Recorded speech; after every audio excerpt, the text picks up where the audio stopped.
partimos de esos dos conceptos. El primero, excedente económico, que nos permitía de alguna manera ver cómo se distribuía lo producido en una sociedad.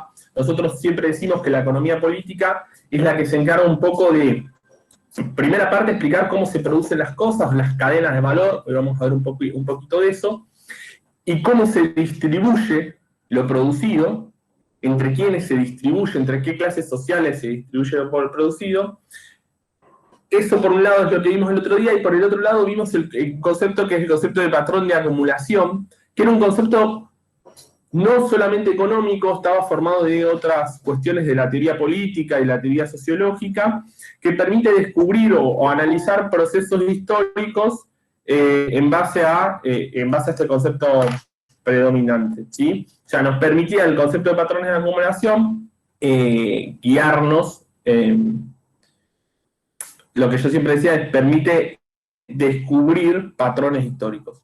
Hoy vamos a ver una cosa bastante distinta, ¿sí? Vamos a ver básicamente para qué sirve el gasto público y los impuestos, ¿sí? Una cuestión medio rara, o muy debatida en la televisión, ¿sí? Pero la idea básica es que vamos a poder tratar de alguna manera, de una manera muy económica, de vislumbrar qué hace el Estado o qué realiza el Estado en la economía moderna, o en la economía más bajo el modo de producción capitalista, ¿no? Del siglo XX para acá. Algunos deben tener noción sobre el gasto público y los impuestos, sobre algunos mitos de eso. Le dejamos de tarea, no sé si alguien lo pudo leer al texto que quedó de tarea. ¿Alguien lo leyó? Sí, yo lo leí el texto. Bien, ¿qué te pareció? Bueno, respecto a la consigna que daban, para mí es de un discurso de un neoclásico y tendría que ver con la época de Menem, me parece a mí, porque ahí lo que se quería es achicar el Estado y se consideraba que todo lo que venía del Estado era ineficiente y que el sector privado justamente hacía competir más a las personas y que comparativamente era mucho mejor y que la gente que trabajaba para el Estado estaba recibiendo mucho más de lo que debía recibir.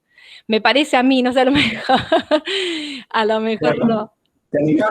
Animate a tirar un año de la nota. La nota es de La Nación, ¿sí? ¿De qué año es?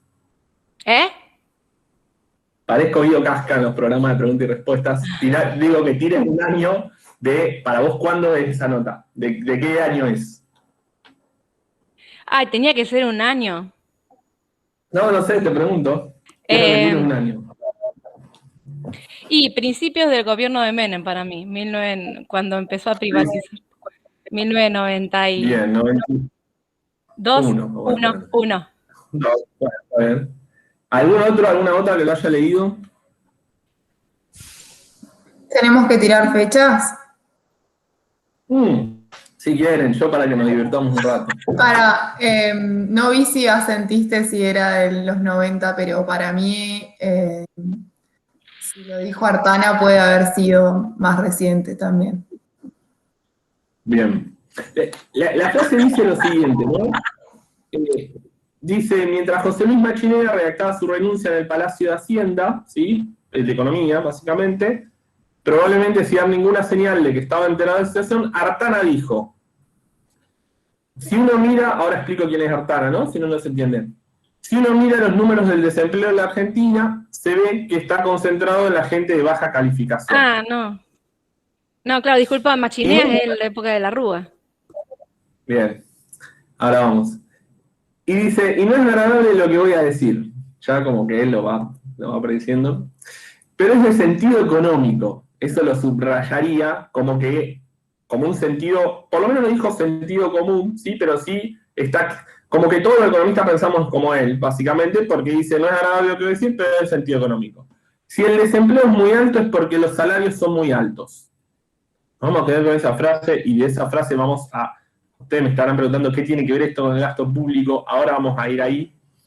¿Qué es lo que pone un piso allí? Que tengamos gente de muy baja calificación, es decir, gente que es vaga, porque eso de baja calificación, empleada en los sectores públicos, provinciales y municipales y ganando sueldos que son el doble de lo que paga el sector privado en esa misma provincia por 48 horas semanales de empleos similares. lo que impide generar los puestos de trabajo es que está todo el mundo esperando la beca del Estado, le llama, ¿eh? La beca del Estado.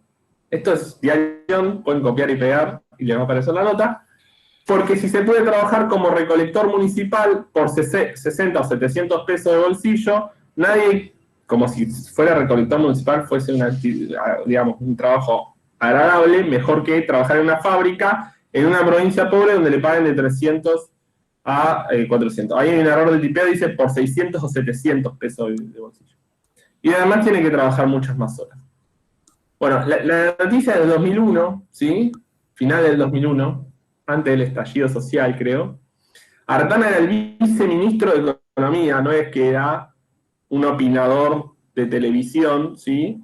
Sino que era el viceministro de Economía.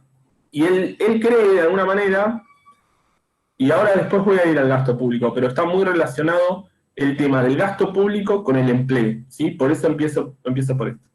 Él cree, de alguna manera, que el desempleo en Argentina existe. Recordemos, 2001, más del 20% de la gente desempleada, ¿sí? Eso significa básicamente que hay más de 2 de cada 10 que pertenecen a la población económicamente activa, no pueden acceder al mercado laboral. Entonces dice lo siguiente, que el desempleo es alto porque los salarios son elevados. Vamos a ver, pero esto es un precepto muy neoclásico, ¿sí? Como hizo bien la tarea, ¿sí? Artana claramente es neoclásico, porque de alguna manera está pensando, y ahora vamos a ir a ver qué está pensando, porque uno puede decir, ¿cómo va a decir eso? En pleno 2001, ¿sí? Vive en una burbuja. Esa es una primera conclusión, y yo se la doy como válida, pero ahora vamos a ver qué dice la teoría, ¿sí? Él lo que está diciendo está respaldado teóricamente. No estoy diciendo que esté bien, ni mucho menos, estoy en las antípodas de Artana, pero de alguna manera lo que está diciendo es que en el mercado laboral, que se ve poco la licenciatura de Economía justamente porque tiene un montón de cuestiones muy, primero que no corresponden a la realidad, pero segundo que no corresponden a la realidad, vamos a dejarlo ahí. De alguna manera piensa que el desempleo es alto porque el salario es alto. Por lo tanto, la solución, ¿cuál sería? Hay dos soluciones ahí, que están correlacionadas. ¿Cuáles serían esas soluciones? ¿Qué piensan ustedes? Bajar el nivel de salarios, en esa lógica.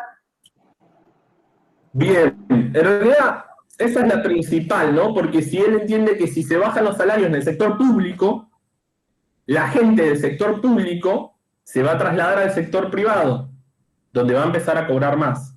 Supuestamente, sector público malo, trabajo poco calificado de baja calificación, sector privado bueno, trabajo de buena calificación. Eso es como un análisis binario, ¿no? O sea, no es que lo estoy diciendo yo, es en base a lo que él dice.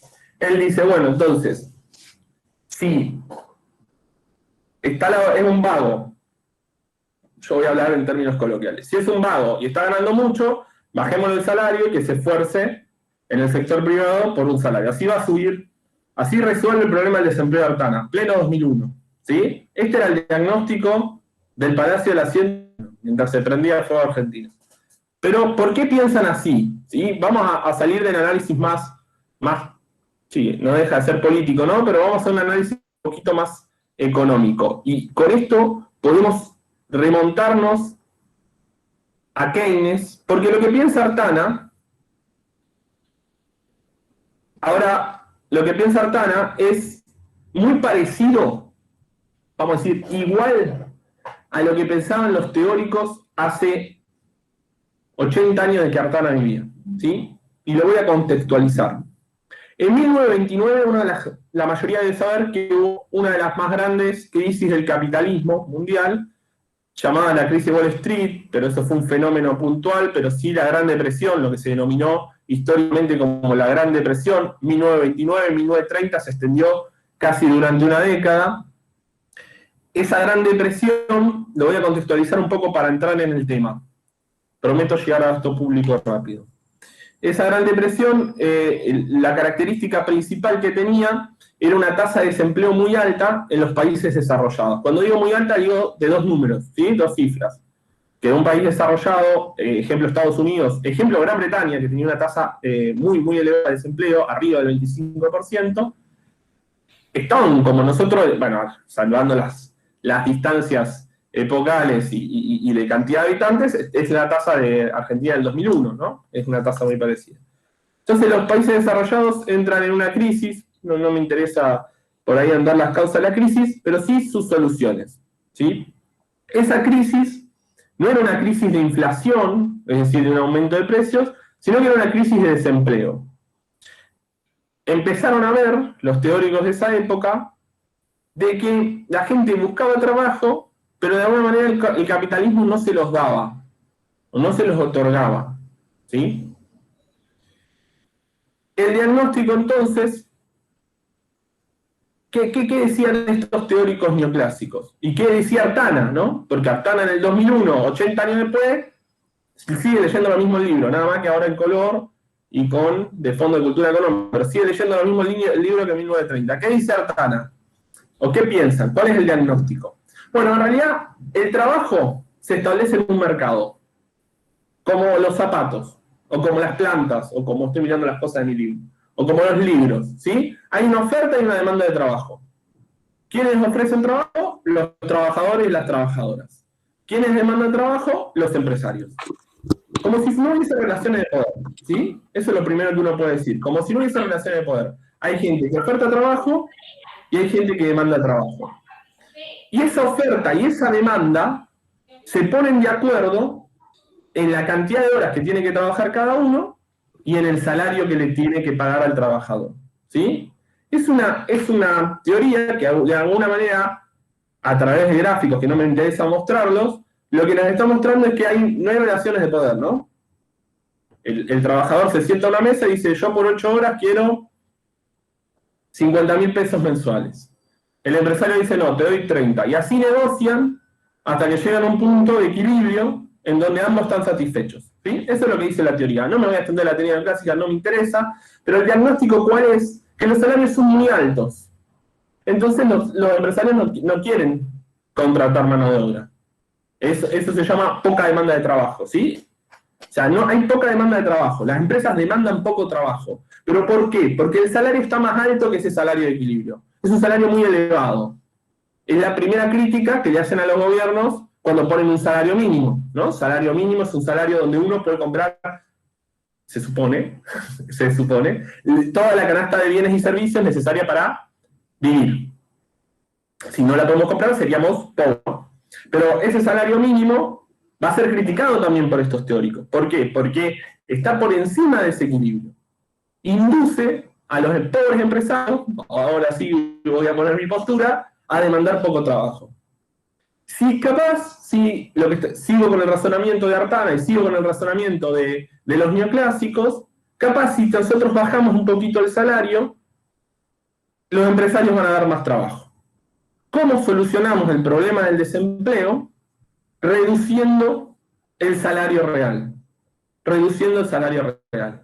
Esto lo dicen en 1929. 20% de desempleo había, ¿eh?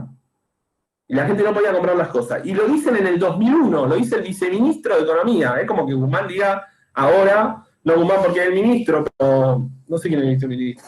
Mal por mí. Bueno, Montagu, que es el encargado de política más monetaria, o el ministro de Trabajo diga que a los argentinos hay que bajarle el salario para mejorar el desempleo. Imaginen que iban a estar en todas las portadas de los diarios, ¿no? En el 2001 había más consenso respecto a estas definiciones neoclásicas, ¿no? ¿Cuál es la solución entonces a ese diagnóstico? Bajar los salarios, eso va a aumentar que los empresarios demanden más trabajo y va a generar una reactivación económica. También la baja de salarios es un guiño al sector público, ¿no? Primero gasta menos el Estado. Hay un recorte del gasto público. Si yo le bajo los salarios o echo a los empleados municipales o provinciales o nacionales, hay un recorte del gasto público. Y va a ir más gente al sector privado, por lo tanto el sector privado va a mejorar. ¿Sí? ¿Se entendió? ¿Tiene alguna pregunta, alguna consulta? ¿Alguna opinión?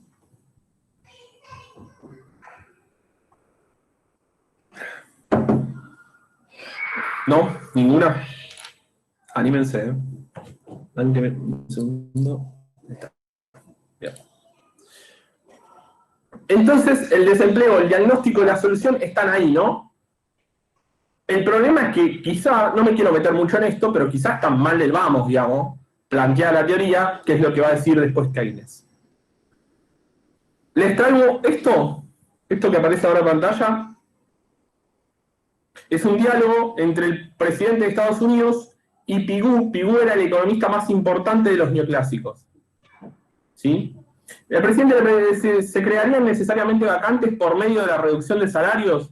Pigou, que es neoclásico, le dice, pienso que en cierta medida sí. El presidente le responde, si los salarios se redujesen, ¿cree usted que se registraría un aumento de la demanda de trabajo? Lo que estamos diciendo, ¿no? Estoy como un poco ejemplificando. En ese caso, creo que había una demanda mayor de trabajo, dice Pigou, que era el estrella de la época, ¿sí? Esta es la solución neoclásica. Y ahora voy al gasto público, ¿sí? Tengamos un poquito de paciencia. En ese 1929 y en ese 1930 y en esa crisis aparece uno de los economistas, o por lo menos para mí el economista más relevante del siglo XX, no sé si el mejor, pero el más relevante seguro, que es Keynes, ¿sí? Keynes va a criticar todo esto. En su libro de Teoría de la Ocupación, el Interés y el Dinero, de 1936, Keynes va a batallar sobre todo contra esta idea del desempleo, contra el mercado de trabajo, con esta idea de que el trabajo se establece mediante un mercado. De hecho, es teoría del interés, teoría del empleo y el dinero. El empleo es lo central para Keynes, y es obvio que va a ser lo central, porque es el problema de la época. ¿Sí? Porque es el problema de la época. Él se centra en tratar de explicar por qué el capitalismo no le puede dar empleo a toda la gente. ¿Sí? Sin necesariamente ser anticapitalista, porque desde mi punto de vista, y desde el punto de vista de que creo que cualquiera que lea el libro de Keynes es todo menos anticapitalista, ¿sí? Pero, de alguna manera, Keynes va a decir, el capitalismo tiene dos grandes problemas. El primero es este. El segundo, la distribución de ingresos, pero no se mete mucho con eso. El primero es este. ¿Qué significa esto? Que no le puede dar trabajo a todas las personas. Por lo tanto, hay que hacer algo con eso. Vamos al sentido común, ¿sí? Y por ahí sacamos, esto siempre cuando lo elaboraba con mis alumnos, siempre se lo apelaba al sentido común. ¿Qué sucede en la economía si bajan los salarios? Si tenemos menos poder de compra, ¿no? El salario real, de alguna manera, lo que mide es el poder de compra de cada persona, ¿sí? ¿Cuánto podemos comprar con lo que nosotros tenemos, ¿sí? Con lo que nosotros ganamos? ¿Cuántas cosas, bienes y servicios podemos comprar? ¿Qué se les ocurre a ustedes que pasa si se reducen los salarios? Vamos a tratar de sacarlo nosotros y después vamos a Keynes. Vas a poder las necesidades básicas. Te va a costar más necesidades básicas. Y la capacidad de ahorro va a ser cero. La capacidad de ahorro va a ser cero, no va a cumplir las necesidades básicas. Alguien dice que eso es una de las consecuencias. Vamos a suponer que no importa, que creemos que los trabajadores tienen que hacer un sacrificio, vamos a hacer mal. Pero me quedo con algo que dijo la compañera, que dice, hay que bajar el consumo. O sea, el salario baja el consumo. Sí. Baja el consumo. Y no es que hay que bajarlo, sino que la baja de salarios tiende a la reducción de consumo. ¿Y qué pasa si se reduce el consumo? Hay menos demanda y va a haber sobreoferta y van a bajar los precios de las cosas. Bien, ahí vamos a batallar con una idea. Hay menos demanda de las cosas, seguro. Hay menos demanda de las cosas, seguro, ¿sí? Si hay menos salarios, si la gente tiene menos poder de compra, demanda menos bienes y servicios, consume menos, ¿sí? La idea de que bajen los precios es bastante neoclásica. No me quiero meter con precios, pero no siempre bajan los precios cuando baja la demanda. Ahí hay que como matizar un poco. Pero básicamente, ¿qué es lo que baja? Más que los precios. Porque, quiero explicar lo de los precios. Me voy a detener un segundo. Porque si bajan los precios, no habría problema en bajar el salario. Explico. Yo gano 30.000 pesos. me lo bajan a 20.000 pesos, ¿sí? Yo consumo menos, pero me bajan los precios de las cosas, entonces ahora puedo consumir lo mismo. Eso es lo que están pensando los neoclásicos, por eso digo que es neoclásico, ¿sí? Lo vuelvo a explicar. Si vos bajás el salario de una persona, 30.000 pesos se compra 30.000 budines, ¿sí? Por ponerlo, solamente se compra budines esa persona. Si vos se lo bajás de 30.000 a 20.000 al salario, pues si ahora va a poder comprar 20.000, no, pará, el precio del budín va a bajar. Va a poder comprar lo mismo. Eso es lo que dicen los neoclásicos. No importa, vos podés reducir el salario, los empresarios van a demandar más, y después el trabajador van a demandar más trabajo, ¿no? Van a demandar más trabajadores y después van a poder comprar lo mismo. ¿Sí? Keynes va a haber un problema, va a decir que los precios son rígidos y que no tienden a la baja, ¿sí? Después vamos a ver por qué. En la clase de inflación, hoy no, esas se las voy a ver. Sigamos con la idea general. Nosotros bajamos el salario como dice Pigou, como dice Artana, como dicen los neoclásicos, ¿sí? Como estábamos laburándolo. Baja el consumo y baja la demanda de cosas. ¿Qué pasa si la gente demanda menos bienes y servicios? ¿Qué ocurre en la economía? Se para un poco la economía, porque si no hay demanda, cada vez sale más pagar el alquiler del kiosco, entonces, qué sé yo, es como que todo empieza a hacerse mucho más difícil, y cada vez menos consumo, y cada vez más precio porque las cosas salen más caras, y hay que pagar el alquiler, pero no vendés. Bien. Ahí tenemos una keynesiana, se las presento. No. La baja demanda, la demanda es esencial para Keynes, porque la demanda es lo que determina el ritmo de la economía. Si nosotros no tenemos demanda, la gente no consuma. A Keynes no sé si le importa tanto que la gente no consuma, pero sobre todo las empresas no realizan su ganancia. No realizan su ganancia.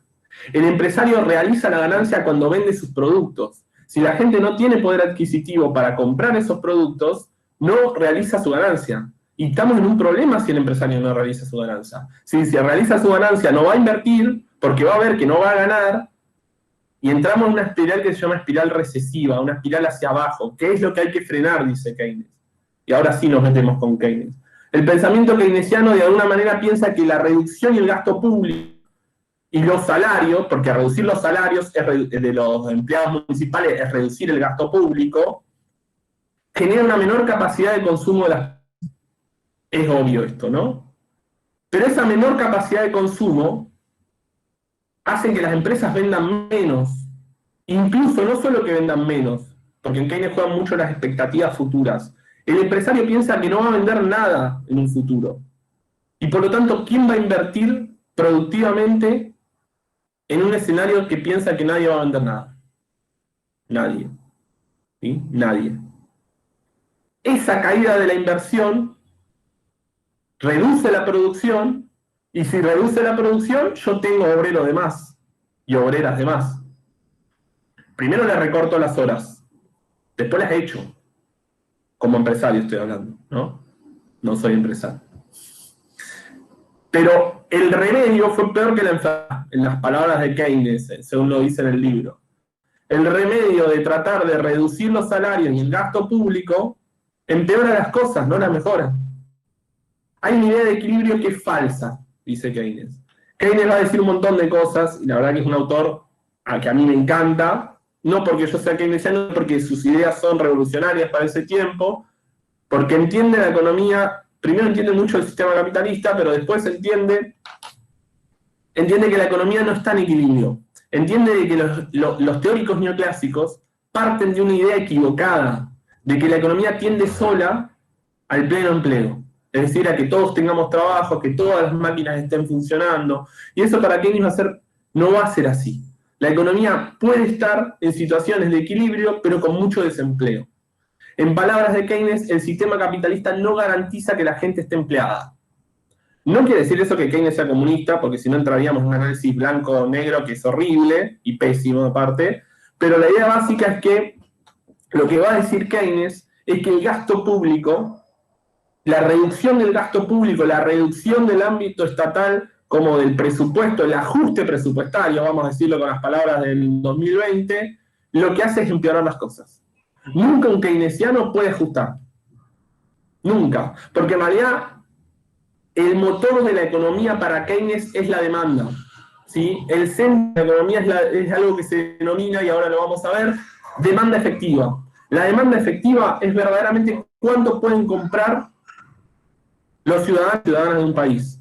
Y esa capacidad de consumo es lo que va a determinar, de alguna manera, no solo que el ciudadano pueda comprar los bienes y servicios y comer, sino que el empresario gana.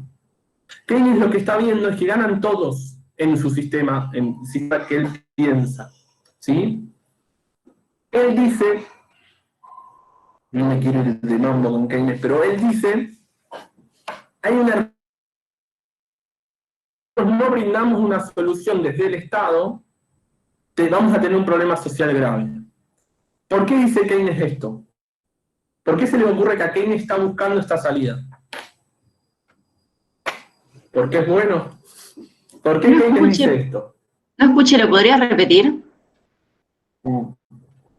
Sí, que Keynes dice, si nosotros no resolvemos esto y no cambiamos esta forma de pensar, vamos a tener un problema social grande. ¿Por qué dice Keynes esto? Porque puede... ¿Cómo? No escuché bien. Básicamente porque si no, entre comillas, caería el capitalismo. Por eso es un error creer que Keynes es anticapitalista. Bien, ¿por qué él está compitiendo contra el comunismo? Hay otro sistema, que es la Unión Soviética, en esta época, para ubicarlo en la época histórica, que en ese momento le brindaba trabajo a todos sus ciudadanos, en ese momento. El que lo califica como anticapitalista Keynes, en realidad es Milley y son todo eso que no leyeron nunca a Keynes, pero la idea básica es, Keynes no es anticapitalista, Keynes quiere salvar el capitalismo, y lo dice en su libro, no estoy inventando nada. Él dice, hay que socializar las inversiones y el Estado se tiene que hacer cargo. Que el Estado sea cargo no significa que el Estado sea comunista, siempre garantizando las libertades personales, va a decir Keynes, y la propiedad privada. Ahí ya un claro sesgo. El capitalismo puede funcionar muy bien para Keynes. El problema es que cuando el capitalismo funciona de la manera que tienen los neoclásicos. ¿Por qué? Porque genera inestabilidad. Eso es lo que va a decir Keynes. Genera inestabilidad, genera una gran tasa de desempleo, y si siguen reduciendo el gasto público y si siguen reduciendo el salario, no sabemos cuánto más puede caer. Porque los neoclásicos en algún momento piensan que esa reducción del gasto público, esa reducción del salario y esta caída de la inversión, los empresarios van a ahorrar y en algún momento van a comenzar a invertir. O sea, piensan que el sistema tiende a como mecanismos automáticos.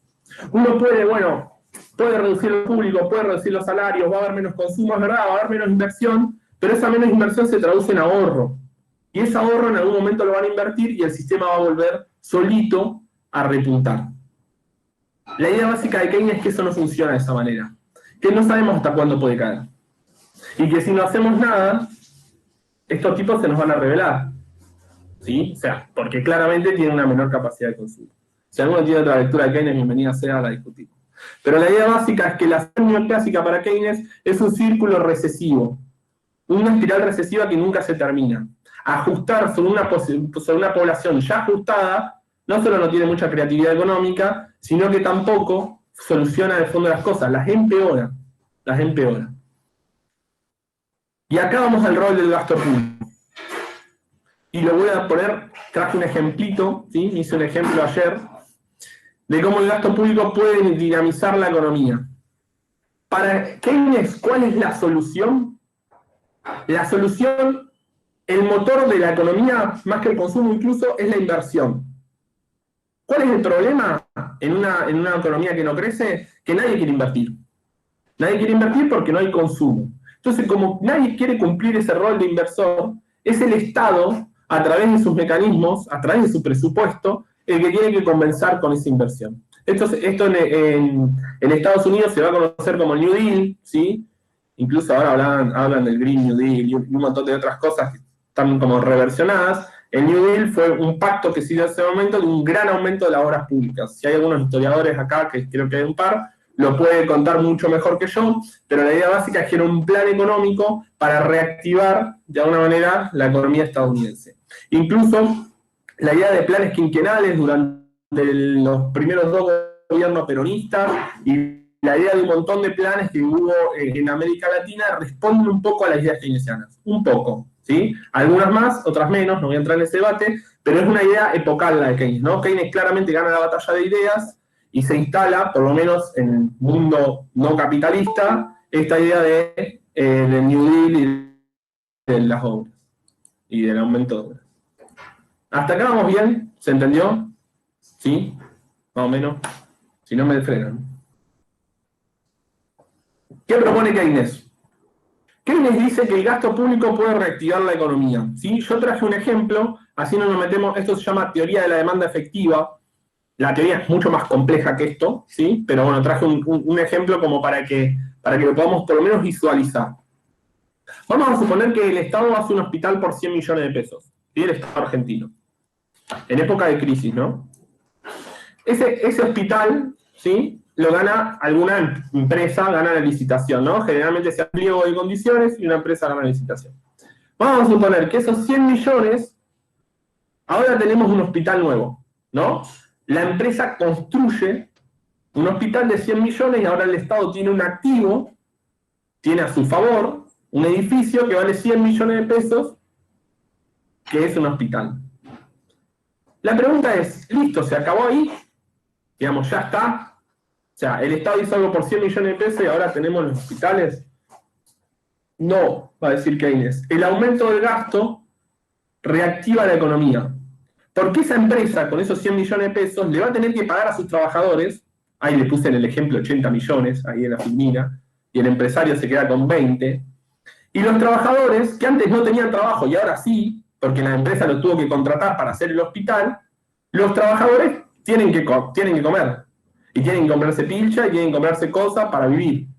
Y ahí reactivan, vamos a suponer que ahí lo puse que compran en el supermercado, pero la idea es que ahí reactivan la economía. Están consumiendo, ese supermercado ahora vende más, porque hay trabajadores que le compran y antes no lo hacían, y como vende más puede contratar más trabajadores y tienen más ganancias, ¿sí? Fíjense cómo la espiral recesiva se vuelve un círculo virtuoso. Esto, quiero decirlo, hay que matizarlo porque no es tan directa, puede hacer que esta cadena se corte por determinados detalles más económicos, más profundos, no es tan lineal el pensamiento de Keynes, ni mucho menos. Me quedo con esta idea como para que se entienda, ya que es un curso introductorio. Si después queremos indagar sobre este mecanismo, mejor. Pero la idea básica es que existe un efecto multiplicador, ¿sí? De que el Estado gastó 100 millones, pero el efecto de la economía no son 100 millones, es mucho más. ¿Por qué? Porque parte de esos 100 millones se consumen, ¿sí? Porque ese consumo alguien se lo queda, y ese alguien se lo queda, si el supermercado ahora tiene más plata, le puede pagar a sus proveedores, si le paga a sus proveedores, los proveedores le pagan a los productores, si los productores ahora tienen ganancias, se reactiva y vuelven a producir, ¿sí? Esa idea de que la economía puede volver a resurgir o volver a crecer es la función del gasto público para Keynes, ¿sí? ¿Para qué sirve el gasto público? Que es por la pregunta que yo me empecé esta clase. Si nosotros seguimos la teoría keynesiana, el gasto público sirve para algo central, es reactivar la demanda efectiva. ¿Sí? Ahora vamos a ver que tiene límites, pero la idea central es reactivar la demanda efectiva. ¿Por qué? Porque tiene un efecto multiplicador. Porque tiene un efecto que nos permite que la economía crezca mucho más de lo que el Estado aumentó ese gasto. La idea de que 100 millones de pesos se traducen en 100 millones de pesos es un análisis estático. Y para la economía, para Keynes, en su libro, es siempre dinámica, ¿sí? Es siempre dinámica. Y siempre puede ser que esta cadena se corte en alguna parte, vuelvo a repetir, no es un pensamiento completamente lineal, pero la idea básica es esta, ¿sí? El Estado puede ser el motor o el garante de una reactivación económica.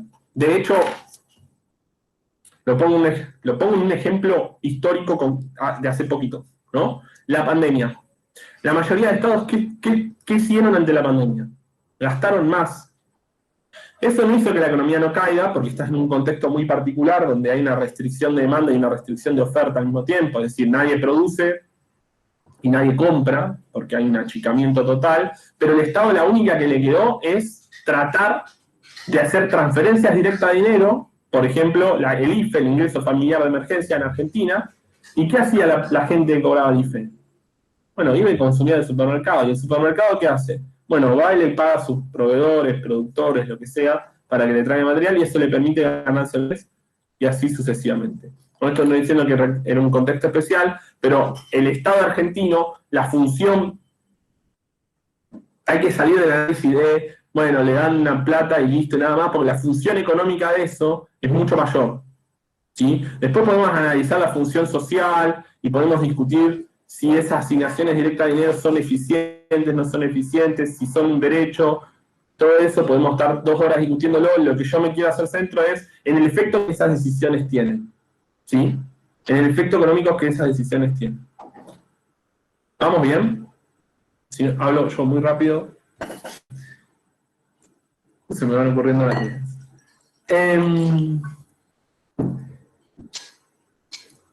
Bueno, iba a decir algo y me olvidé. Ya me voy a acordar. A ver.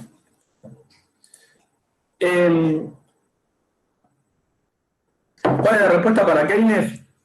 El capitalismo no tiene el pleno empleo y no garantiza la justa distribución de recursos, pero el problema central para él, recién alguien dijo, hay sobreoferta. El problema central para él no es la sobreoferta, sino la insuficiencia de demanda.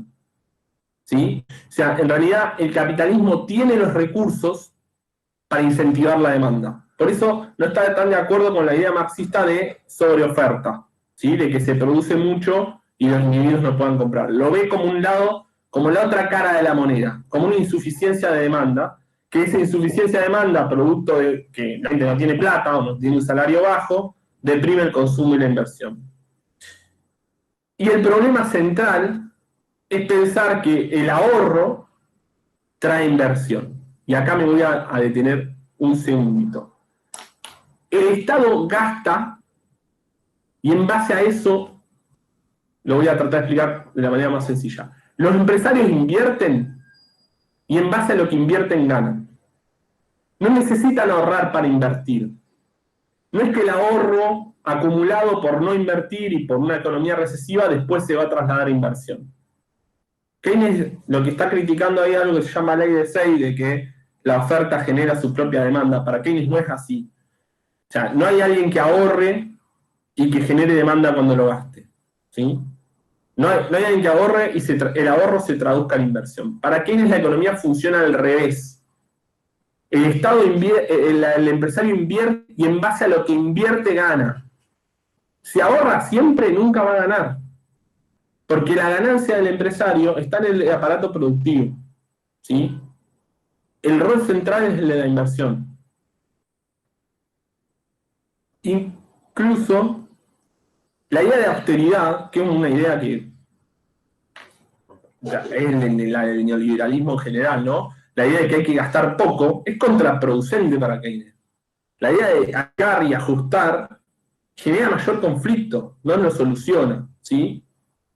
Incluso, y ahora en un rato vamos a ir a eso cuando veamos impuestos, el Estado recauda más cuando gasta más. Porque, ¿qué impuestos cobra el Estado? Denme 2 o 3 ejemplos de impuestos que cobra el Estado. El impuesto al IVA. El IVA es al consumo. Bien, el IVA es el impuesto donde más recauda el Estado argentino, ¿no? Es el impuesto 1. No estoy muy de acuerdo con eso, pero no me voy a meter en ese sistema tributario argentino. Lo que estoy diciendo es que para que el Estado facture por IVA, la gente tiene que consumir.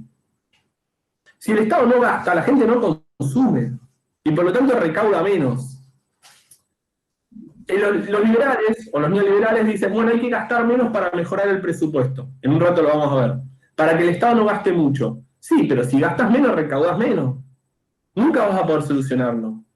Porque no están entendiendo la economía de la manera que la entiende Keynes, ¿sí? Que para mí está sobre todo en esta teoría, es bastante central, ¿no? Esta teoría cambió la macroeconomía mundial, no la idea de Keynes. Acá hay una frase de Keynes, dice, el gasto público romperá el círculo vicioso. Si se logra hacer esto durante un par de años, su efecto será, si mi diagnóstico es acertado, la restauración de los beneficios empresariales a un nivel más próximo al normal. Y si esto puede conseguirse, la empresa privada revivirá. Claramente capitalista ahí, ¿no? Ese párrafo, para que no entre ninguna duda. Estimo que lo primero es hacer algo para restaurar los beneficios y después confiar en que la empresa privada se encargará de continuar. Claramente el rol del Estado ahí es reactivar la economía, ¿sí? Es señalarle a los empresarios que va a haber un sendero de consumo adecuado a la gente y que ese sendero de consumo le va a traer beneficios empresariales más normales, mejores, mayores, ¿sí? Ahí, esa es como la idea central de Keynes. La importancia de la demanda afectiva es que la demanda es la que determina la producción, ¿sí? Es que la demanda es la que determina la realización de la ganancia de los empresarios, y por eso es tan importante en el capitalismo. Por lo menos en el capitalismo industrial, que es el que está pensando Keynes, en ese patrón de acumulación que leí en la clase pasada. La macro, y esta idea quiero que quede bien anotada, ¿sí? Me gustaría que quede bien grabada. La macro no es un agregado micro, ¿sí? Y les doy un ejemplo muy concreto. Yo para comprarme un auto tengo que ahorrar, ¿sí? Yo para comprarme un auto no puedo gastar porque en realidad no la tengo a la plata en este momento, entonces yo debería ahorrar para poder gastar. Un individuo para ahorrar tiene que no gastar, debería yo, no sé, tomarme una cerveza menos el fin de semana, debería, no sé, en la semana no gastar tanta plata en ciertas cuestiones, así ahorraría y después podría comprarme el auto. Pero como funciona un individuo, no funciona la economía. La economía no tiene sentido que ahorre. Si ahorran y nadie gasta, la economía se deprime. La economía no funciona como los individuos sumados uno por otro. La economía es una sociedad compleja, dividida en clases sociales o en estratos sociales, y donde el ahorro se traduce en ¿qué? En una mejora. Yo necesito ahorrar para después gastar, ¿sí? La macro no responde a la micro. Hay una idea muy bajada de línea de que para saber economía tenés que saber micro y después macro. Esa visión es neoclásica. Es más, yo la doy vuelta.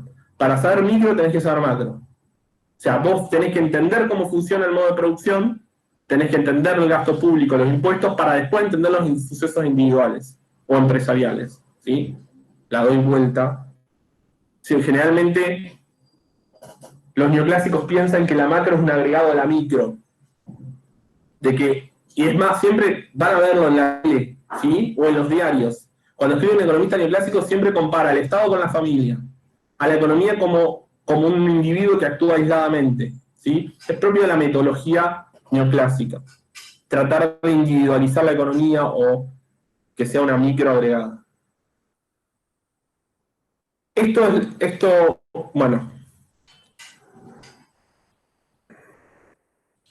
es una opinión sobre el ahorro de Keynes, en la cosa que dice: un acto de ahorro individual significa el propósito de no comer hoy, pero no supone la necesidad de tomar una decisión de comer o comprar unas botas dentro de una semana o de un año, de consumir cualquier cosa concreta en una fecha determinada.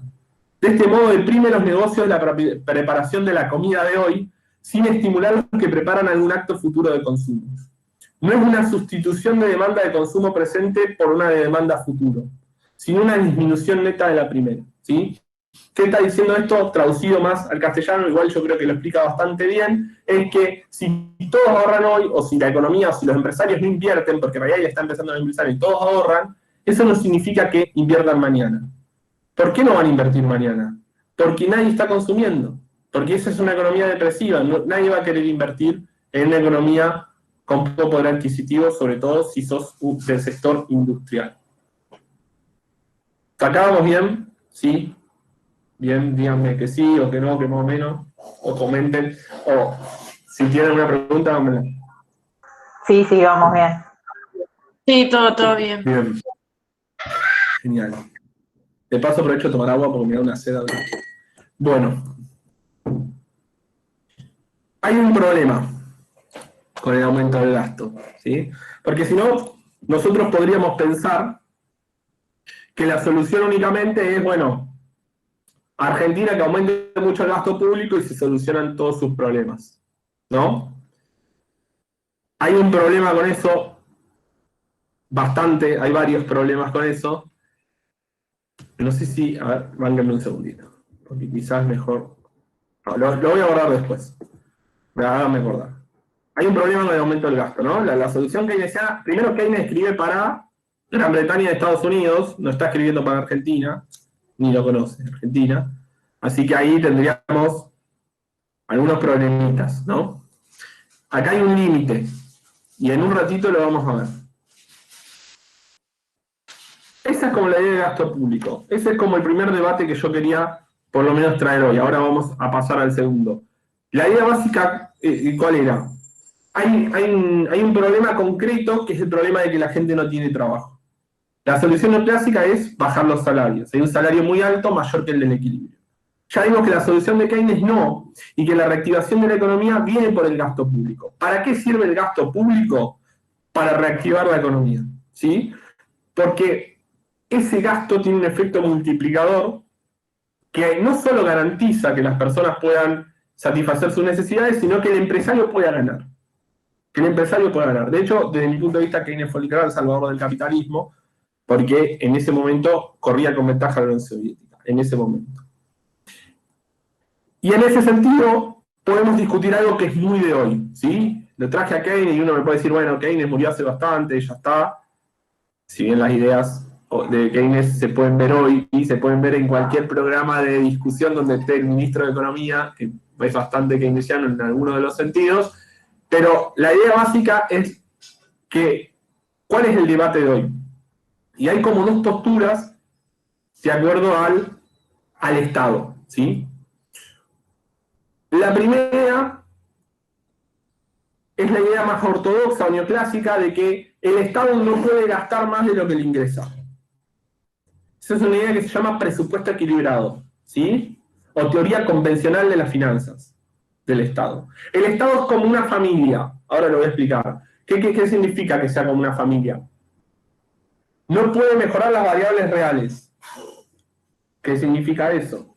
Que la familia, mi familia, puede gastar en la medida que cobra un salario. Somos asalariados, vivimos del trabajo, podemos comprar los bienes y servicios que nosotros podamos comprar si nosotros cobramos. Si nosotros recaudamos a través del salario y luego gastamos. Podemos endeudarnos con tarjetas de crédito, pero en algún momento las tenemos que pagar, digamos. Nosotros no podemos gastar más de lo que recaudamos. Podemos endeudarnos un poco, vuelvo a repetir, eso depende de la capacidad individual de cada uno, pero no podemos exceder el gasto a lo que nosotros recaudamos. Bueno, para el neoclásico el Estado funciona igual. Y ahora después lo voy a explicar por qué. Pero el Estado no puede gastar más de lo que recauda. Y por eso siempre están a favor del ajuste, ¿sí? Tiene mucho que ver con lo que acabamos de ver. En cambio hay otra idea post-keynesiana, ¿sí? De los que retoman a Keynes, que se llama finanzas funcionales. ¿Qué dicen esta gente? Esta gente dice lo siguiente: no, el Estado no funciona como una familia. El Estado no funciona como una familia principalmente porque tiene la máquina de hacer dinero. ¿Qué quiero decir esto? Que mi familia, si quiere comprar bienes, no puede ir al patio y emitir dinero. No puede crear dinero. Porque no somos el Estado, somos trabajadores. El Estado tiene una función específica, es una institución mucho más rara, si queremos, muy diferente, no es una familia. El Estado tiene la potestad de emitir su propio dinero, con excepción de 3 países del mundo que están dolarizados y dependen de Estados Unidos, uno es Ecuador. Pero la idea básica es que vos podés emitir tu propia plata y por lo tanto pagar tus deudas cuando quieras, siempre y cuando tus deudas sean en tu misma moneda, ¿no? Una cosa es la deuda externa en dólares, otra la cosa es la deuda en pesos. Ahora en rato vamos a eso, ¿sí? Pero si vos te debés en pesos, si vos tenés una deuda en pesos, no sé, le debés al ANSES o le debés a algún organismo, vos podés emitir esos pesos. Básicamente tenés la máquina de hacer dinero, ¿sí? Por eso el Estado funciona muy distinto a la familia.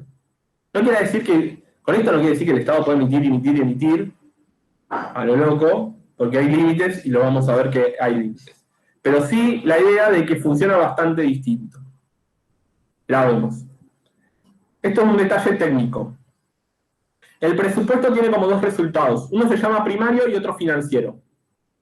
El primario es lo que recauda el Estado, el Estado recauda por cobrar impuestos, básicamente, lo que gasta el Estado. El Estado gasta en asignaciones directas de dinero y después gasto público, ¿no? Hace hospitales, hace carreteras, hace universidades, a mí que soy docente, etc. O sea que el resultado de la economía, el resultado primario del Estado es lo que recauda menos lo que gasta. Bastante obvio lo que estoy diciendo. Después el resultado financiero, que a eso se le resta los intereses de deuda que tenga el Estado, ¿sí? Se le llama resultado financiero. Es una diferencia técnica. Hay que estar atento porque algunos economistas se lo confunden, pero bueno. El Estado va a tener un déficit cuando gaste mucho más de lo que recaude. Esto es obvio, ¿no? Y va a tener un superávit, hay que ver si es primario o financiero, pero va a tener un superávit cuando recaude más de lo que gaste. Quería empezar con esto para que quede bien clarito. Resultado primario, resultado financiero, de esto estamos hablando. Vamos a pinchar un poquito más la introducción que hice recién. ¿Cuál es la consideración desde los ortodoxos o de los neoclásicos sobre el presupuesto del Estado? Lo dije un poco, el Estado es una familia, lo puse en la familia, no puede gastar más de lo que se recauda. ¿Por qué presupuesto equilibrado? Porque sin ni superávit. ¿Sí?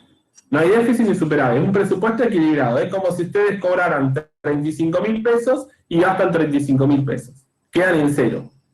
Al mes que viene gastan 35.000, recaudan 35.000, gastan 35.000. El problema del exceso de gasto, ¿por qué el Estado no puede gastar más de lo que recauda? Porque alguno o alguna de ustedes me puede decir, bueno, no, pará, el Estado debería gastar por lo que acabamos de ver de Keynes, ¿no? De que el aumento de gastos genera un aumento hacia arriba de la economía o un aumento expansivo de la economía. ¿Qué van a decir los neoclásicos? No. Si el Estado gasta mucho, desplaza la inversión privada, que es la productiva. Está suponiendo encima que el Estado gasta mal, no voy a entrar en ese tema, pero desplaza la inversión privada. Eso se llama crowding out en economía, no importa, detalle técnico, pero es que cuando aumenta el gasto público, se reduce la inversión privada. Hay un efecto de expulsión de la inversión privada. La segunda idea es que mucho gasto genera inflación. Vamos a debatir, porque en realidad están pensando que la inflación es por emisión, ¿sí? No me voy a meter en eso. Después en la clase de inflación sí, pero bueno. Y la otra opción, porque uno podría decir, perdón, vuelvo un ratito atrás. ¿Cómo pueden solucionar ustedes? Vamos a suponer que ustedes tienen un déficit. ¿Cómo pueden solucionarlo?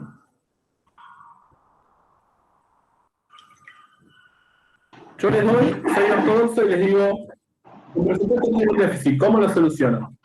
Bajando el gasto público.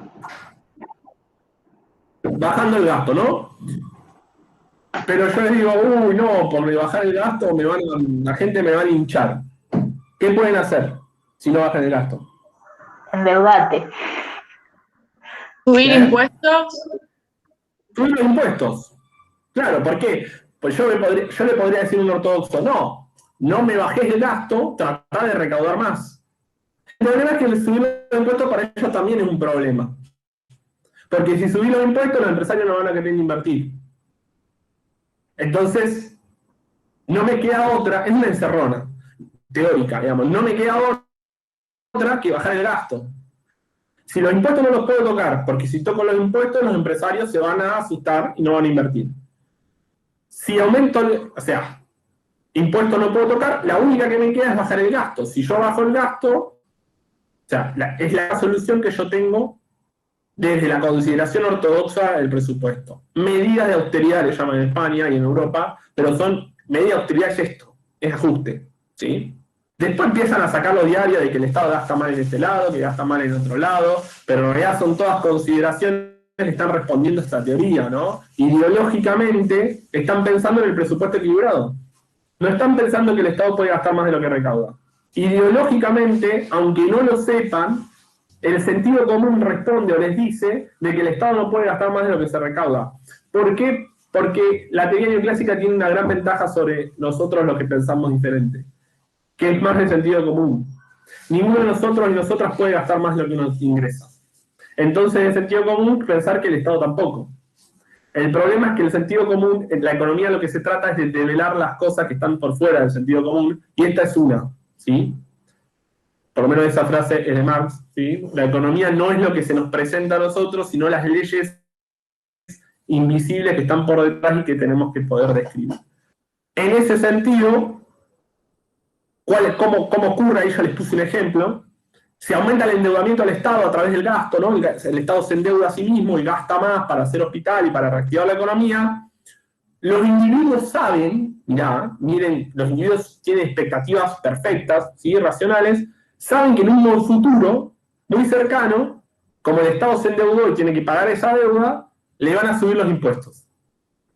Y por lo tanto no consume más, como sí dice la teoría keynesiana. ¿Sí? Acá es como que los individuos tienen una relación de expectativas perfectas. Entonces, todo gasto del Estado, todo aumento del endeudamiento del Estado, para gastar más, no se traslada a un mayor consumo. Porque los individuos saben que en un futuro le van a subir los impuestos. Siempre que cuando se lo doy esto a gente que no es economía me dice esto es una locura, pero así lo damos nosotros en la licenciatura. Acá traje un grafiquito. Este gráfico está en uno de los papers que le dejé de Fiorito. Este gráfico lo explico, ¿no? Tiene, en el eje de las abscisas tiene los años, ¿sí? Es un gráfico temporal que va de 1961 a 2005, o 2006 creo que era. Y acá tiene la tasa de resultado primario a resultado financiero, en porcentaje. Obviamente de 0 para arriba es positivo, ¿no? Hay superávit. De 0 para abajo es negativo, ¿no? Medio una obviedad lo que estoy diciendo, pero para que no. En rojo oscuro, estas son épocas en donde la economía creció. Por eso están en rojo oscuro. Sí, estoy bien. Fíjense que de 61 al 76, que es la dictadura militar, la dictadura siguió más o menos su sendero de crecimiento muy inestable, y fíjense que el resultado primario fueron siempre deficitarios. Siempre el Estado tuvo déficit, tanto primario como financiero. Luego pasamos una década un poco más recesiva, y ahí también tuvo déficit. Y luego pasamos una senda el primer menemismo, la senda más de crecimiento, tuvo superávit primario, pero déficit financiero. Y después una época de mucho crecimiento con mucho superávit. ¿Qué quiere decir esto? Que no hay una relación entre el crecimiento del producto y el resultado del Estado. No hay una relación, no hay ninguna tendencia acá. Van para cualquier lado. Tenemos épocas donde la economía no crece y hay superávit. Épocas donde la economía crece y hay superávit. Entonces, de alguna manera, lo que podemos decir, lo que vamos a argumentar ahora en 10 segundos, es que la recaudación fiscal del Estado es endógena a la tasa de actividad económica. Y lo traduzco al castellano, porque si no así no se entiende, de que lo que el Estado gane o pierda, el déficit o el superávit, el proceso económico no empieza desde el Estado. Es el nivel de actividad económica lo que determina cuánto va a recaudar y cuánto va a gastar el Estado. Ahora lo vamos a ver. Pero no hay una correlación directa entre... Nadie puede decir que la economía no crece porque el Estado gasta de más. Porque hay procesos históricos donde la economía creció y el Estado gastó de más. Y tampoco nadie puede decir que el superávit te garantiza crecimiento. ¿Sí? Entonces, vamos a debatirlo un poco mejor. Este es otro gráfico. Lo que tienen acá es año 2007-2017, tiene un índice temporal en las abscisas, y en el eje de las ordenadas está el porcentaje del resultado financiero sobre PBI, ¿sí? Que era lo que estaba recién en realidad. Pero esto es todo el mundo. Esto es todo el mundo. En violeta están todos los países que tienen déficit. Todos. El 80% de los países tiene resultado negativo. O sea, el patrón de la economía mundial es que el Estado gaste más de lo que recaude. ¿Sí? Esto está hecho con Fiscal Monitor, que pueden entrar, ¿sí? Es del FMI y se pueden fijar. El FMI lo usa para recetar ajustes después. Y fíjense que muy pocos tienen superávit. ¿Sí? hay un cuadradito celestito, no sé si lo llegan a ver, que es Argentina. Fíjense que siempre tenemos déficit. Salvo 2007, que estamos ahí en cero, y 2008 que tenemos un poquitito de superávit. O sea que el patrón, a nivel mundial, no es un presupuesto equilibrado, sino un presupuesto desbalanceado, ¿no? Esto permite ir a la segunda teoría, a la que vamos a traer nosotros y un poco a la que vamos a defender. La primera cuestión es el aumento del gasto público y el nivel del gasto público. Yo con esto no estoy defendiendo que se gaste en cualquier cosa, ¿eh? Sobre todo en los países periféricos, ahora vamos a ver, el gasto tiene que ser muy, muy eficiente. Es decir, que se tiene que gastar en cuestiones objetivas que mejoren las condiciones de producción de nuestro país. Ahora en un rato explico por qué tengo esa postura. El déficit fiscal, el aumento de gasto, vimos que es muy importante porque atiende las condiciones de demanda. ¿Qué significa esto? Garantiza una demanda, garantiza un consumo, que era lo que explicábamos antes, que es una idea de Keynes de hace un siglo, ¿sí? Mejora la actividad económica, y no solo mejora la actividad económica, como mejora la actividad económica, permite mayor recaudación. Y me voy a parar acá 10 segundos en esto de explicarlo. Hay una idea que implementó el gobierno del Frente de Todos hace poquito, que es el aporte extraordinario. ¿Sí? Es un aporte cobrado a las grandes riquezas, ¿sí? Un porcentaje por una única vez, que le permiten una recaudación del Estado. La justificación de muchos teóricos era que para gastar más el Estado tenía que recaudar. Pero no funciona la economía así. Aunque yo esté a favor del aporte extraordinario, ¿no? No funciona la economía así. El Estado no tiene que recaudar para gastar. El Estado el 1 de enero no cobra todo el IVA y después va repartiendo el gasto a lo largo del año.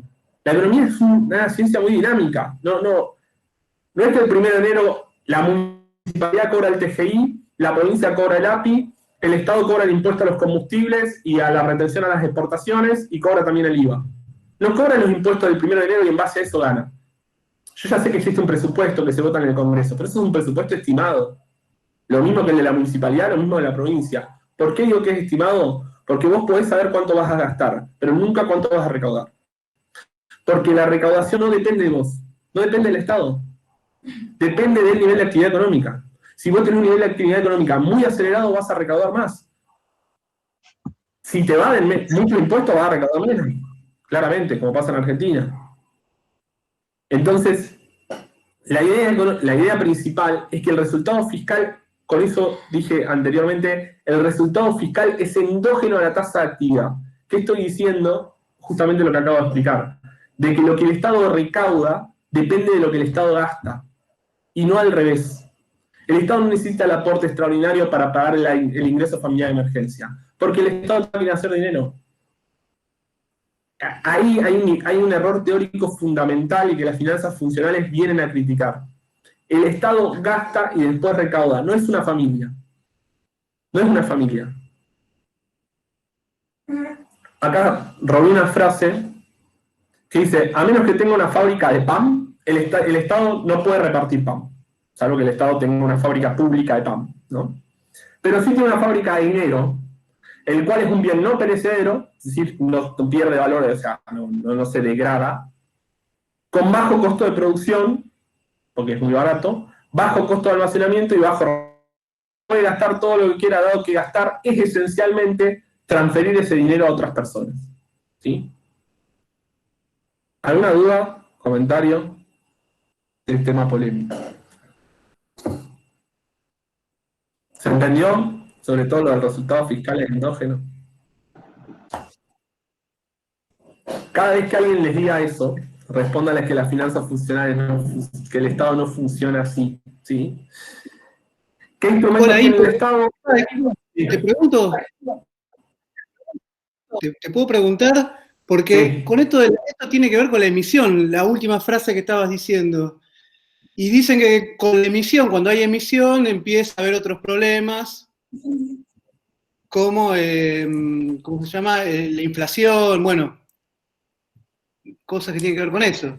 Sí, pero también no sé, también es un debate. si la emisión te genera inflación es justamente una de las cuestiones que se generó debate en relación a la pandemia, que fue necesario que el Estado emitiera, y sin embargo la inflación tiene que ver con otras variables también. Ahora vamos a ver por qué la emisión puede causar inflación. Igual, a ver, los ortodoxos y los neoclásicos piensan que cualquier emisión causa inflación. Yo no estoy de acuerdo con que la emisión cause inflación, en el sentido neoclásico de la palabra, que no lo vamos a ver hoy, y no lo puedo dar porque necesito una fórmula y necesito explicarlo mejor con algún apoyo pedagógico para que se termine de entender. Les prometo que la clase de inflación, les traigo la inflación según los ortodoxos, y la debatimos, ¿sí? Ahora vamos a ver por qué puede causar inflación en Argentina emitir. Esto es una provocación. La emisión tiene un límite. Tiene un límite, ahora lo vamos a ver. Pero no es el límite que dicen los ortodoxos. Es un límite que tiene que ver con nuestra estructura económica. Con lo que nosotros producimos, le vendemos al resto del mundo y le compramos al resto del mundo. Eso es nuestra estructura económica. Un segundo lo explico. ¿Sí? Lo explico ahora.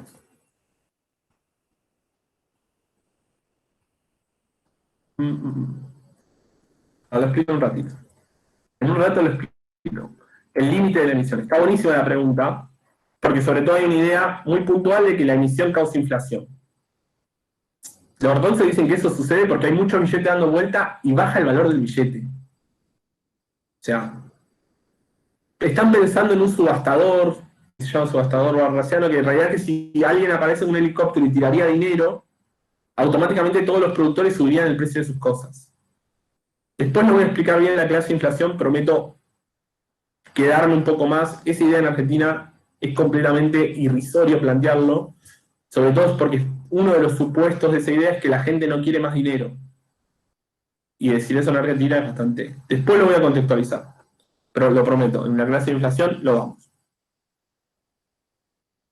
Las cuestiones de la finanza funcional, entonces quiero que esto quede claro. El rol del gasto público en Keynes, ¿no? A diferencia para solucionar como contraposición o como contrapropuesta dentro del mismo producción capitalista a la solución neoclásica. Y de ese gasto público nosotros podemos ir al otro debate. Si nosotros queremos un presupuesto equilibrado en donde todo lo que se recauda es en base a lo que se gasta, incluso la recaudación viene primero y el gasto viene después, como el Estado, como una familia, y el recorte de gasto como necesario para que la economía funcione, y por el otro lado, este esquema de finanzas funcionales en donde el Estado gasta, la gente consume más, y en base a eso recauda. ¿Sí? El gasto es el autónomo. El que quiere decir autónomo es el que decide el Estado. La recaudación no. En tanto y en cuanto depende de otros factores. Y sobre todo el sistema tributario argentino, ¿no? ¿Qué instrumentos tiene el Estado? Puede tributar, puede transferir dinero. La transferencia de dinero es el ingreso de familia de emergencia. Puede endeudarse a sí mismo en pesos. Ojo que el endeudamiento en pesos no es lo mismo que en dólares. Ayer alguien lo escuchó al ministro. Bueno, no importa. El de la Nación le decía, bueno, pero ¿cuánto es tu deuda en dólares? No, nosotros no endeudamos en dólares, le decía, y él le decía, bueno, pero pasala a dólares, y le insistía con que la pasara a dólares, y no la tenía que pasar a dólares, porque la deuda en pesos es deuda que vos te debes a vos mismo, y por lo tanto tenés tu moneda, y la deuda en dólares es deuda de una moneda que vos no emitís. Que no emitís, y el Estado la consigue, porque principalmente no exporta cosas el Estado argentino, exportan los exportadores que son pocas empresas. Y ahora vamos a los impuestos. Acá puse bien en grande, se nota que estoy con esta teoría. El Estado no recauda para gastar, gasta y en función del impacto de la economía recauda. La recaudación es una variable endógena, es decir, que responde dentro del nivel de actividad económica. La pregunta que se puede hacer ahí es, bueno, si la recaudación es una variable endógena, ¿para qué sirven los impuestos? Porque si yo no tengo que recaudar para gastar y puedo emitir, ¿para qué me cobras impuestos? O sea, esa es como la primera pregunta que puede surgir. No tiene sentido que vos me pidas un impuesto, porque si no, después, si vos podés gastar sin que yo recaude. Eso es y voy a tratar de responder para qué sirven los impuestos siguiendo esta teoría, ¿no? Siguiendo la teoría de las finanzas funcionales. Y lo voy a hacer con un ejemplo. Es un ejemplo que lo robé de de un escritor argentino, pero él se lo robó a Kelton. Kelton tiene un libro en inglés que se llama El mito del déficit, ¿sí? Obviamente responde a las finanzas funcionales. Está en inglés, sinceramente no lo leí, lo que leí es una interpretación ¿sí? Pero la transcribí, la traté de transcribir, no lo conseguí en PDF, encima es carísimo, pero bueno. La traté de transcribir tal cual más o menos está. Lo están traduciendo porque es un bestseller, ¿no? Kelton plantea el ejemplo, vamos a ir por paso, de un padre que le ofrece pagarle en papeles hechos, papelitos, ¿sí? Con tarjeta de presentación personal a su hijo a cambio de que realicen las tareas del hogar, ¿no? Un padre que para que sus hijos empiecen a realizar las tareas domésticas, lo que hace es darle papelitos. A la vez el hijo le dice, no, mi papá no te voy a aceptar un papelito si con ese papelito no me sirve de nada, ¿sí? Entonces, ¿qué hace el padre? El padre dice que cada una semana tienen que pagar 10 papelitos si no son castigados. Y ahí está el rol de los impuestos, ¿sí? Y ahora entro. Sí, ahora sí, los hijos van a tener que trabajar por papelitos. Porque en 10 días, en una semana lo van a tener que pagar, medio antipedagógico, pero así funciona el Estado también, el Estado es un órgano de control, porque en una semana le tienen que pagar los papelitos al padre. Ahora sí el papelito tiene valor. Ese papelito son los pesos.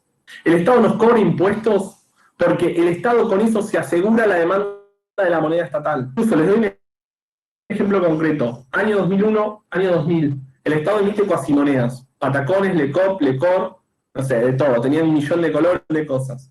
Esas cuasimonedas también podías pagar impuestos. ¿Por qué el Estado hizo que las cuasimonedas paguen impuestos? Porque si no nadie las iba a querer. ¿Quién iba a querer? Igual ya nadie las quería, ¿no? Pero una manera de asegurarse de que el peso sirva, de que tu moneda estatal sirva, es que vos puedas comprar bienes y servicios y pagar los impuestos con esa moneda. Si vos dolarizás las tarifas, las haces que la paguen en dólares, yo no voy a querer el peso, quiero los dólares, porque yo el alquiler lo voy a tener que pagar en dólares y todo lo voy a pagar en dólares. Y eso trae otro problema que no quiero dar. Pero la idea básica, con el ejemplo medio bobo que estoy tratando de dar, es que el rol de los impuestos es asegurar la demanda de moneda estatal. Todos demandamos pesos, en tanto y en cuanto todos tenemos que pagar nuestro impuesto en pesos. Y las transacciones en la vida cotidiana. Es una cuestión de confianza. Y la segunda es que asegurar que la moneda con la que se realicen las transacciones en un espacio determinado sea la que emite el Estado y no otra. ¿No? Si yo le digo, bueno, le voy a empezar a cobrarles este curso, y les compro con vales, no tiene ningún tipo de sentido, ¿sí? Para mí, esa moneda. La realización de las transacciones en una moneda sirven porque hay un Estado, que es una institución, que nos impone leyes, ¿sí? Y que eso sirve para que todas las transacciones sean en pesos. Esa es como la función primordial y primaria de los impuestos. No sirven para gastar más. No se recauda para gastar. Vuelvo a repetir. El impuesto es una imposición justamente del Estado para aceptar que la moneda estatal sea la demandada. Otra función es redistribuir el ingreso. El Estado gasta, y en función de lo que gasta hay más producción. Pero no puede asegurarse que esa producción vaya a niveles iguales a todos los estratos económicos. ¿Qué hace para redistribuir los ingresos? Cobra impuestos. Un impuesto a la riqueza redistribuye los ingresos. Le está sacando al que más tiene para darle, es un impuesto progresivo, ¿sí? Un impuesto a la herencia es un impuesto progresivo. Un impuesto al valor agregado es un impuesto regresivo. Le estás cobrando al pobre que compra harina 21% y le estás cobrando al rico que se come salmón en el río 21%. No estás diferenciando entre clases sociales. Entonces, el rol de los impuestos también es un rol de redistribución de los ingresos. Vuelvo a repetir, no sirve recaudar para gastar. Lo que sí sirve es colocar imposiciones para que la torta se reparta mejor, para que lo producido se reparta de manera más equitativa. Una cuarta es, ahí puse, castiga actividades indeseadas culturalmente. Hay ciertas actividades que están como penadas culturalmente o socialmente por la gente, y eso el Estado le coloca un impuesto. Un ejemplo clásico es el de los cigarrillos. No es que, lo puse mal, porque lo puse con mis palabras, y no sé si son actividades indeseadas, pero sí que las actividades que el Estado quiere penar, ¿no? Algún desastre ambiental, ¿no? Coloca algún impuesto. Configuración de precios relativos, lo voy a saltear. me voy a quedar en la sexta, porque es importante, evita la inflación importada. En este momento Argentina tiene una gran tasa de inflación. Esa inflación, lejos de producirse por emisión, es producto de que la mayoría de commodities, trigo, maíz, soja, aumentaron su precio internacional, es decir, salen más caras en el mundo. Cuando eso sucede en Argentina, en un país que exporta esos productos, el exportador o los productores aumentan el precio interno para tener la misma rentabilidad que en el frente externo. Si no, le venderían siempre al frente externo y al interno nada. Pero la colocación, se suelen aumentar los precios, eso se llama inflación importada, porque aumentan los precios internacionales y cometen un arrastre hacia todos los precios nacionales. ¿Cómo se puede solucionar eso? Con la colocación de retenciones más altas. La retención, de alguna manera, daña la rentabilidad del productor, del exportador, mejor dicho. Entonces ya no le conviene tanto exportar hacia afuera, o ya no gana tanto exportando hacia afuera, y tiene que colocar un precio menor en el mercado interno. ¿Por qué no lo hace? Es tema de política y no lo voy a debatir, por lo menos hoy. Otro día si quieren lo debatimos. Pero la idea de frenar la inflación, un ancla en los precios, es aumentar las retenciones.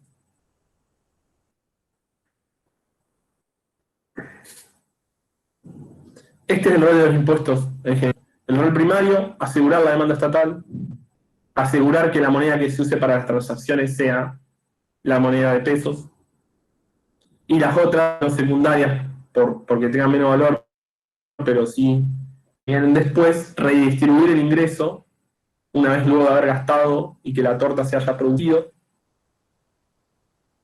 castigar esa actividad culturalmente, precios relativos, lo voy a saltear, y evitar inflación importada, ¿no? ¿Hasta acá alguna duda? ¿Pregunta? ¿Comentario? Pero haber sido claro. Y acá llegamos a la gran pregunta que me hicieron recién. ¿Qué idea, no? Entonces, el Estado puede gastar todo lo que se le plazca, no entiendo por qué uso esa palabra si nunca la uso en mi vida cotidiana, pero bueno, sin consecuencias. Es decir, ¿el Estado puede gastar infinitamente? No, y en Argentina menos, ¿sí? Me voy a ir más atrás. Básicamente, el aumento del gasto aumenta la producción. Es verdad, ¿no? Teoría de la demanda efectiva, como estuvimos viendo con Keynes. Aumentar el gasto público en ciertos sectores aumenta la producción. ¿Cuál es el problema? Que para esa producción necesitan insumos importados. Y esos insumos importados no se compran con pesos, se compran con dólares, y dólares sí no tenemos. Acá está el límite. Yo puedo darle a la gente un montón de plata para que compre bienes. Y acá quiero que visualicemos la cadena de valor. Yo puedo darme plata a mí mismo, ¿no? El Estado le da punto más, toma esta plata. Aumenta el gasto. Aumenta las transferencias. Yo voy y compro harina, ¿no? Voy a conocer un ejemplo que más o menos conozco. ¿Cuál es el problema de la harina? Que si todos hacemos lo mismo, los molinos harineros tienen que producir más. Lógica, ¿no? Contratan más gente, solucionamos el tema del desempleo, pero ¿cuál es el límite ahí? Que muchos molinos son importados. Esa producción tiene un límite, hay un cuello de botella en la oferta, eso se llama cuello de botella, cuando vos no te da más para producir más. Y para producir eso necesitas dólares porque el molino no lo compras acá. O si lo haces acá, vamos a suponer que el molino se hace acá. Alguna parte del molino, algún metal, el hierro, no lo vas a producir acá. No se funde en Argentina. Y ahí tenés un problema. Es un problema que se llama restricción externa. Que vos, en los países periféricos o en los países no desarrollados, tenés una dependencia de insumos importados muy grande. Sobre todo insumos industriales que necesitas para la producción. Vos podés aumentar el gasto y eso va a tener un impacto positivo. El gran problema que vos tenés es que para esa producción se necesitan insumos importados. Y para ese insumo importado necesitas dólares. Y dólares son los que te faltan. Principalmente porque tenés que pagar una deuda, ¿no? Pero también porque no controlás los dólares. El Estado argentino no controla los dólares. Lo controlan los que venden productos hacia afuera, es decir, las exportadoras. Entonces ahí tenés un problema. Y este es el límite del aumento del gasto. Si vos no solucionás el problema productivo de los cuellos de botella, no podés emitir para siempre. Incluso, muchas veces cuando hay problemas de dólares, lo que se genera es un aumento del tipo de cambio, una devaluación, ¿no? Vieron que cuando salta el dólar, se va de 100, se va a 150 y se va. Eso se llama devaluación. El gran problema de la devaluación es que el tornillo que antes importabas por $1, que te salía 50 pesos, si ahora el dólar se fue a 100, te sale el doble del tornillo. Está bien, seguís pagando $1 por ese tornillo. No es que aumentó el precio del tornillo. Pero antes el dólar estaba a 50 pesos y ahora está a 100 porque se devaluó la moneda. Entonces te aumenta el precio del tornillo, el de la nafta, el de, no sé, el de todos los productos importados y aumenta todos los precios de la economía. Eso se llama inflación cambiaria, ¿sí? Cultural. No es una inflación por emisión. Es una inflación propia de la estructura económica argentina que necesita insumos importados para solventarse. Yo puedo emitir más, puedo generar un mayor gasto, puedo sacar al país de la recesión, como pasó en 2003. Fíjense las cuentas del gasto público en 2003. Exorbitante el aumento del gasto público. Pero tenía superávit. ¿Por qué? Porque como la economía empezó a recaudar, la recaudación pasaba al gasto. Eso en un momento en Argentina, en 2010-2011, en el segundo gobierno de Cristina Fernández, chocó con lo que se llama restricción externa. ¿Qué es esto? Un límite en el cuello de botella. No puedes seguir produciendo porque necesitas insumos importados. Para esos insumos importados necesitas dólares y los dólares no son una variable que vos manejes.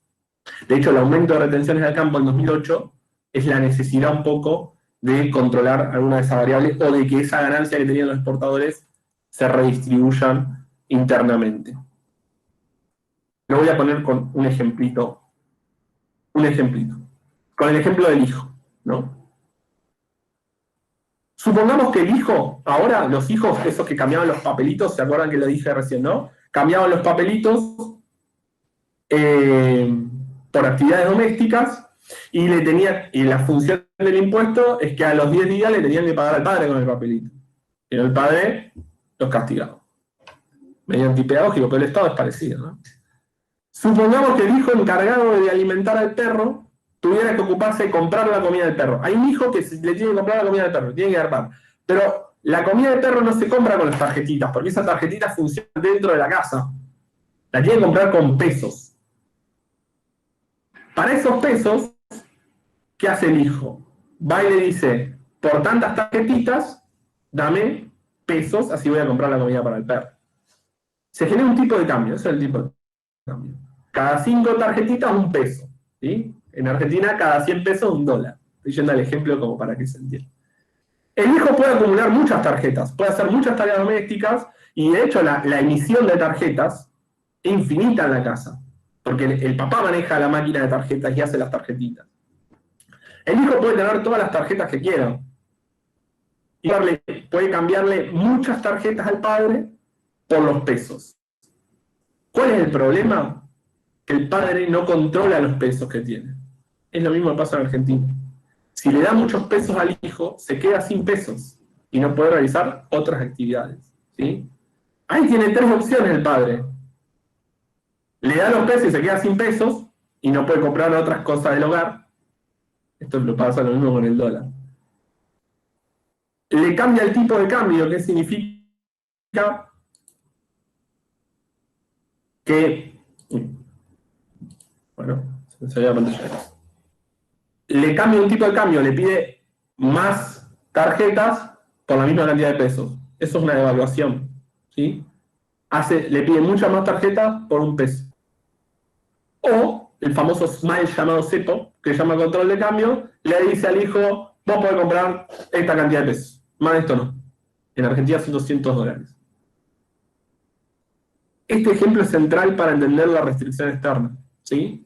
Argentina no tiene una capacidad de emisión, y la emisión puede ser que en un futuro cause inflación, pero no es por como piensan los ortodoxos.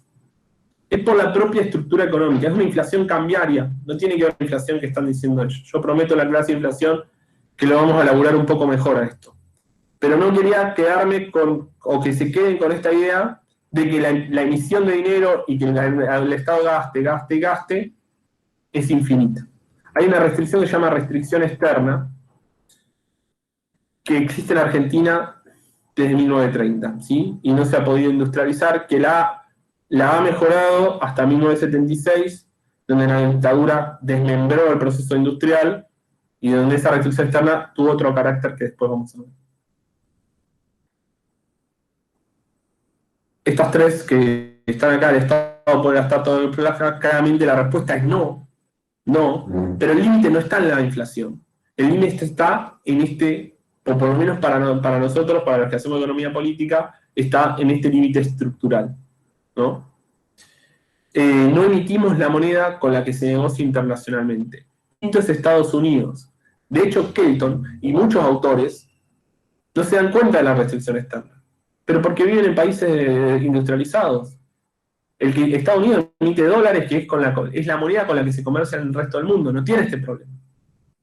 Nunca un autor yanqui no es de maldad, no puede ver el problema de restricción externa.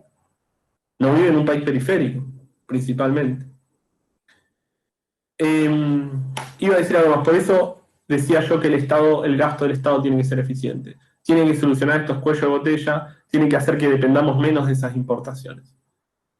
Así alivia la demanda de dólares, ¿no? ¿Se entendió o no me entendieron? Porque si no me lo dicen y listo. No hay problema, lo vuelvo a retomar. ¿Alguna duda, consulta, comentario? ¿Me siguieron? ¿No? ¿No me entendieron? Díganme porque si no me pongo mal. Bien.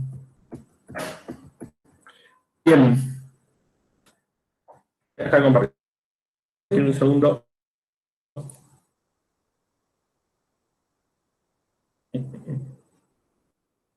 Bueno. Esto. Fue laburar estos temas, ¿sí? Pero haber sido completamente claro, ¿sí? Perdón que no leí el chat, porque hoy no me han dado las cosas. Sí, los bonos y los LELIQ son deuda en pesos, sí. Bueno, estoy leyendo ahora el chat.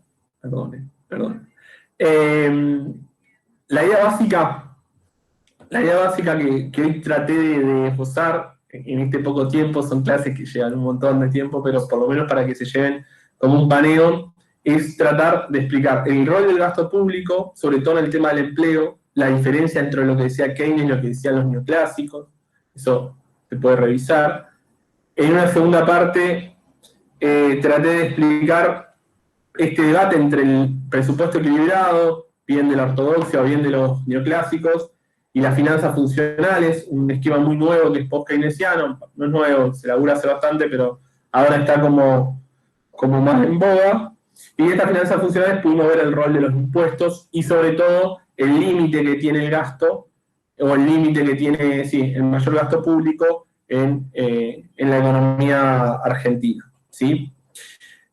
Espero que haya sido claro, es un tema que a mí me encanta, me gusta mucho, tiene que ver con la teoría del dinero también, que no la vamos a ver en este curso, muy compleja, y un debate mucho más extenso, pero prometo que la clase de inflación la vamos a abordar, que creo que es la que viene, si no me equivoco.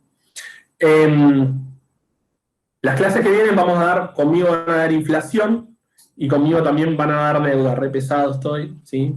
Pero van a dar esas dos cuestiones. Vamos a ver inflación en Argentina, un poco vimos hoy, así que va a ser una clase mucho más fácil. Vamos a diferenciar por qué se da la inflación en el neoliberalismo y por qué se da inflación en modelos no neoliberales, ¿sí? O que tratan de no serlo. Voy a sumar la inflación por la teoría cuantitativa del dinero, que es la ortodoxa. La voy a tratar de explicar. Y por último, después vamos a ver deuda externa, ¿sí? Vamos a ver, hoy también vimos algo del problema del dólar, pero voy a tratar de explicar el proceso de deuda y fuga en Argentina. ¿Por qué la mayor deuda externa se traduce en fuga de capitales? ¿Sí? Eso es lo que un poco, con eso van a terminar las clases conmigo, después van a seguir, tiene una de teoría de comercio internacional y dos clases más, estamos en la mitad. ¿Alguna pregunta, comentario? ¿Quedó claro? ¿Sí? ¿Me entendieron? Bien. Bueno, espero que le haya servido. Después colgamos la clase, nos vemos el viernes y vemos inflación, ¿sí? Buen tema para un viernes, temazo para un viernes, temazo. Nos vemos, buena semana.